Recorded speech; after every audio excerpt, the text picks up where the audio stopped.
കാണുന്ന നമ്മുടെ കാഴ്ചപ്പാടാണ് സർ ഒരാളെ തെറ്റുകാരനാക്കുന്നതും തെറ്റുകാരനല്ലാതാക്കുന്നതും. അയാളുടെ മാനസികാവസ്ഥ മനസ്സിലാക്കാൻ നമ്മൾ പലപ്പോഴും മറന്നുപോകും. എനിക്കും വ്യക്തിപരമായ അത്തരത്തിലൊരു അനുഭവമുണ്ട്. പലരുടെയും വാക്കുകൾ കേട്ട് നഷ്ടപ്പെടുത്തിയ സ്നേഹത്തിന്റെ വില പിന്നീടാണ് ഞാൻ മനസ്സിലാക്കിയത്. അതന്നും എന്നും എൻ്റെ വേദനയാണ്.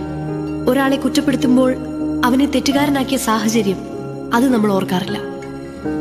അല്ലെങ്കിൽ അവന്റെ കുറ്റബോധം അത് നമ്മൾ കാണാറില്ല. ഒരു നിമിഷത്തിൽ പറ്റിപ്പോയ തെറ്റിന്റെ പേരിലോ തെറ്റിദ്ധാരണയുടെ പേരിലോ നമ്മളെ സ്നേഹിക്കുന്ന ഒരാളെ നഷ്ടപ്പെടുത്തിയാൽ അതായിരിക്കും നമ്മുടെ ജീവിതത്തിലെ ഏറ്റവും വലിയ ദുരന്തം. തിരുത്താനാവാത്ത തെറ്റ്.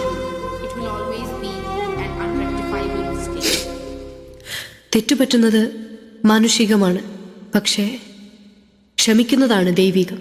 To err is human, to forgive is divine.